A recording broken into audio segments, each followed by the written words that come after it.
तो last episode के and पे हमने देखा था कि शामन चो जो होते हैं वहां पर उस ब्रेसलेट को अपने हाथ में पकड़कर खड़े होते हैं और साथ ही बहुत ज्यादा गुस्सा हो जाते हैं और कहते हैं कि तुम्हारी हिम्मत कैसी हुई यहाँ पर मुझसे इस तरह की बात करने की। और साथ ही वो गुस्से के साथ से कहते हैं कि अब मैं यहाँ पर तुम्हें बहुत ही बुरी तरह से टॉर्चर करने वाला हूँ। तुम्हें यहाँ पर इस बारे में नहीं बोलना चाहिए कि ये ब्रेसलेट तुम्हें किसने पहनाया था और तुम यहाँ पर ये ब्रेसलेट वापस से मेरे बाजू पर पहनाना चाहते हो। और साथ ही वो अपने गोल्डन स्पिरिट से कहते हैं कि जाओ जाकर अटैक करो। उसकी गोल्डन स्पिरिट जो है बड़ी तेजी के साथ आगे बढ़ती है ताकि वो जियोन के ऊपर अटैक कर सके। तुम्हारा जियोन से कहता है कि मैं यहाँ पर साथ में तुम्हारी कंडीशंस भी तुम्हें बताता हूं। जो तुमने 3 कंडीशंस रखी हैं। सबसे पहली कंडीशन ये थी कि ये जो बीड थे मेरे पर काम क्यों नहीं किया। ब्रेसलेट को पहनने के बाद मैंने वहां पर नाम भी लिया था लेकिन इसके बावजूद इन्होंने काम क्यों नहीं किया, क्योंकि मेरा नाम मॉक जियोंगवून है ही नहीं, मेरा नाम जियोन है। तुम्हें याद है कि उस वक्त मैंने वहां पर क्या नाम लिया था? उस वक्त मैंने मॉक जियोंगवून का नाम लिया था जो कि मेरा असली नाम नहीं है। और इसी के साथ ही वो से कहता है कि अच्छा तो ये बात है, तुम तो ऐसे बात करो जैसे कि तुम यहाँ पर इस फाइट को जीत चुके हो। ऐसा तो बिल्कुल भी नहीं हो सकता कि तुम यहाँ पर इस फाइट को जीत जाओगे। तुम यहाँ पर मुझे अपना साथी बना लोगे, ऐसा भी नहीं होने वाला। और इसी के साथ ही हमारा जियोन जो होता है उसके ऊपर अटैक करने के लिए आगे बढ़ता है जबकि वो अपने गोल्डन स्पिरिट के साथ अटैक कर रहे होते हैं। और हमारा जियोन कहता है कि इसकी ये गोल्डन स्पिरिट वाले जो जनरल्स हैं काफी ज्यादा खास लगते हैं और काफी ज्यादा पावरफुल भी हैं। तो वहां पर सोच रहे होता है कि इसके पास जो ग्रीन स्पिरिट है वो ग्रीन स्पिरिट की पावर यहाँ पर मेरे मास्टर स्योक की वजह से बहुत ज्यादा कम रह चुकी है। मुझे नहीं लगता कि यहाँ पर ये मुझे हरा सकता है। मेरे दोनों गोल्डन वॉरियर्स यहाँ पर काफी है इस लड़के को हराने के लिए और मुझे यहाँ पर इसकी शर्तें मानने की जरूरत भी नहीं है।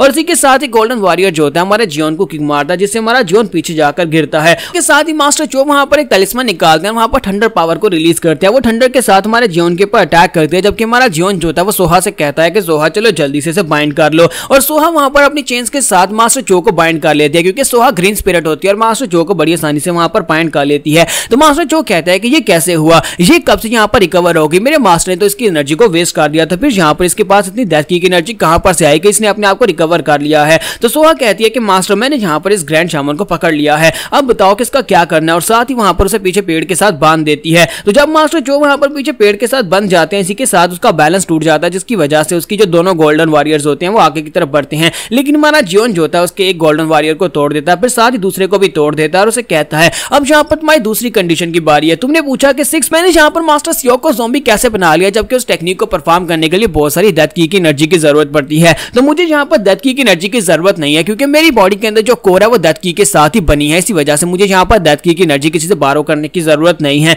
मैं यहाँ पर इस तरह की टेक्निक्स को डायरेक्टली परफॉर्म कर सकता हूँ। फिर साथ ही वो से कहता है कि अब यहाँ पर तीसरे सवाल की बारी है कि मैं तुम्हें यहाँ पर मारूंगा या नहीं। उसके लिए जरूरी है कि तुम यहाँ पर इस ब्रेसलेट को अपने बाजू के ऊपर पहन लो। अगर तुम इसे पहनकर यहाँ पर कसम खा लेते हो तो उसके बाद सब कुछ ठीक हो जाएगा। मैं यहाँ पर तुम्हारी सेफ्टी की गारंटी देता हूँ कि मैं तुम्हें नहीं मारूंगा। मास्टर चोस की बात सुनने के बाद कहता है कि मैं ऐसा कभी नहीं करूंगा, मैं कभी भी यहाँ पर इस ब्रेसलेट को नहीं पहनने वाला। लेकिन जैसे वहां पर हमारे जियोन की आंखों की तरफ देखते हैं उन्हें झटका लगता है। वो कहता है कि इसकी आंखों में साफ दिखाई दे रहा है कि इसे मुझे टॉर्चर करके मजा आ रहा है। अगर मैं इसकी बात को नहीं मानूंगा तो ये मुझे जान से नहीं मारेगा बल्कि इसी तरह से टॉर्चर करता रहेगा। तो वो उसके पास ब्रेसलेट पकड़ लेते हैं और जल्दी से उसे अपने बाजू के ऊपर पहन लेते हैं और साथ ही वहां पर उसे कहते हैं मैं यहाँ पर कसम खाता हूँ और साथ ही अपना नाम लेकर वो कसम खाता है जिसकी वजह से वो ब्रेसलेट एक्टिवेट हो जाता है। तो वहां जियोन कहता है कि चलो ये काम तो यहाँ पर हो गया। जबकि मास्टर चो वहां पर सोच रहे होता है कि अब मैं यहाँ पर क्या ही करूं कि मैंने यहाँ पर अपने लिए एक डिसाइपल ढूंढा था लेकिन मुझे क्या पता था कि वही डिसाइपल मेरा मास्टर बन जाएगा। मैंने तो एक डीमन को अपना डिसाइपल बना लिया है। और उसके बाद नेक्स्ट सीन में मास्टर चो को दिखाते हैं कि वो अपने ज़ॉम्बी मास्टर को अपने साथ लेकर वापस पवेलियन की तरफ जा रहे होते हैं और सोच रहे होते हैं कि इस बात के ऊपर कोई भरोसा नहीं करेगा।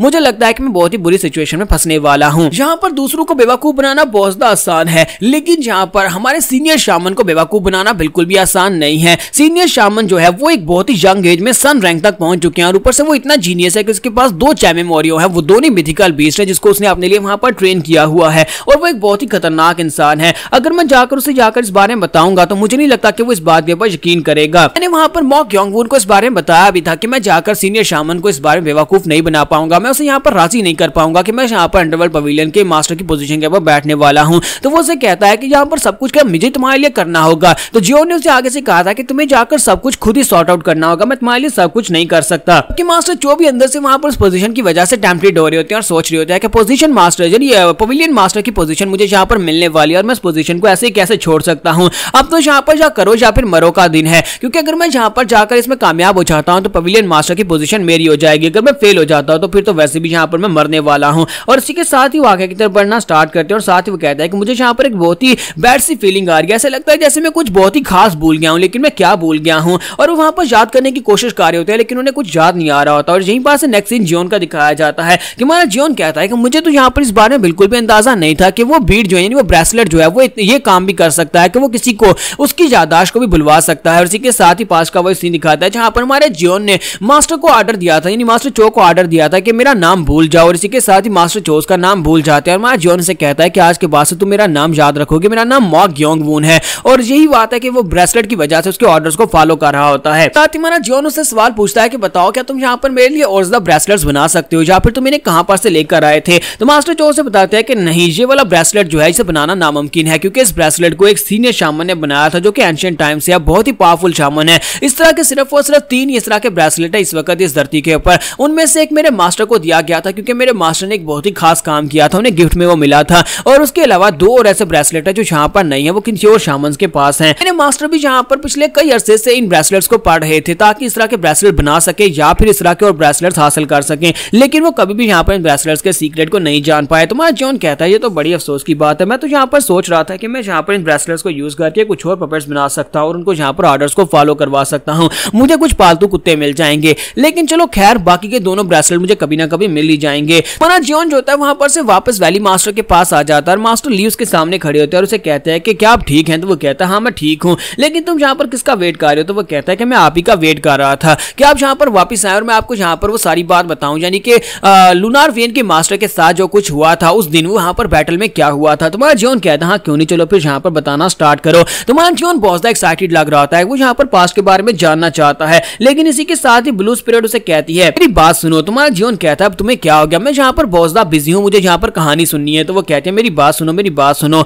मैं यहाँ पर तुमसे भीख मांगती हूँ, प्लीज यहाँ पर ऐसे वो सब कुछ ना सुनो, इसे वो कहानी ना सुनो कि पास्ट में क्या हुआ था, मैं यहाँ पर उसके बारे में नहीं जानना चाहती। और जब वक्त आएगा तुम्हें यहाँ पर पता चल ही जाएगा और मैं तुम्हें खुद यहाँ पर इस बारे में बता दूंगी। लेकिन अगर तुम यहाँ पर इसको मना कर देते और इसके पास से कहानी नहीं सुनते तो मैं तुम्हें यहाँ पर थॉट शैटरिंग टेक्निक में से कोई टेक्निक सिखा सकती हूँ। तुम्हारा जियोन उसकी बात सुनने के बाद उसे भी एक झटका लगता है। तो वो कहता है कि लास्ट टाइम इसने मुझे कहा था कि थॉट शैटरिंग टेक्निक जो है वो बहुत ज्यादा स्पेशल टेक्निक है और वो यहाँ पर इसे नहीं सिखाएगी, तुम्हें खुद ही यहाँ पर इसको फिगर आउट करना होगा। और अब यहाँ पर ये टेक्निक जो है ये खुद कह रही है कि ये मुझे सिखा सकती है, इसका मतलब यह है कि थॉट शैटरिंग टेक्निक को यहाँ पर सीखा जा सकता है। तो स्पिरिट उसे कहते हैं कि अब यहाँ पर मुझे सिग्नल दो, अगर तुम यहाँ पर थॉट शैटरिंग टेक्निक को सीखना चाहते हो सामने एक का इशारा करो, अपनी एक उंगली उठाओ। तुम्हारा जियोन जो होता है वहां पर 2 उंगलियां उठाकर उसके सामने कर देता है। तो वो कहती है कहीं तुम्हारा दिमाग तो नहीं खराब हो गया, यहाँ पर एक की बात हुई और तुम यहाँ पर थॉट शैटरिंग टेक्निक में से 2 टेक्निक्स को सीखना चाहते हो। तुम्हारा जियोन कहता है कि हमारी डील है, अगर तुम यहाँ पर मुझे सिखाओगी तभी मैं यहाँ पर मास्टर ली से कहूंगा कि वो चुप रहे और मुझे यहाँ पर उस बैटल के बारे में ना बताएं। तो इसी के साथ ही वो कहते हैं अच्छा ठीक है, तुम तो यहाँ पर दिन दहाड़े मुझे लूट रहे हो, ठीक है मैं तुम्हें 2 टेक्निक सिखा दूंगी, लेकिन यहाँ पर मास्टर ली को बोलो कि वो तुम्हें ये सब कुछ ना बताएं। और इसी के साथ हमारा जियोन जो होता है वो मास्टर ली से कहता है कि मास्टर ली प्लीज मुझे माफ करना, मुझे यहाँ पर से जाना होगा, फिलहाल के लिए मैं तुम्हारी स्टोरी को नहीं सुन सकता, मैं ये स्टोरी बाद में सुनूंगा। ब्लू स्पिरिट वहां पर सोच रही होती है कि थॉट शैटरिंग टेक्निक एक बहुत ही स्पेशल टेक्निक है, सही वक्त के ऊपर आने पर मैं इसे वैसे भी ये टेक्निक सिखाने ही वाली थी, लेकिन अब मुझे लगता है कि इस लालची कमीने को मुझे यहाँ पर ये पहले सिखानी पड़ेगी। और यहाँ पर मैं इस बात को ज्यादा पसंद तो नहीं करती, लेकिन मुझे इस बात से ज्यादा नफरत है कोई मुझे यहाँ पर मेरे पास्ट के बारे में बताया कि मेरे पास्ट के बारे में ये लोगों को क्या कहानी सुनाई गई थी। यहाँ पर हम लोग अपनी एपिसोड 64 का एंड करेंगे। नेक्स्ट एपिसोड में देखेंगे कि थर्ड ट्रायल में क्या होने वाला है। तो एपिसोड की एक्सप्लेनेशन अच्छी लगी हो तो कमेंट करके जरूर बताइएगा और वीडियो को लाइक करना मत भूलिएगा। Thank you.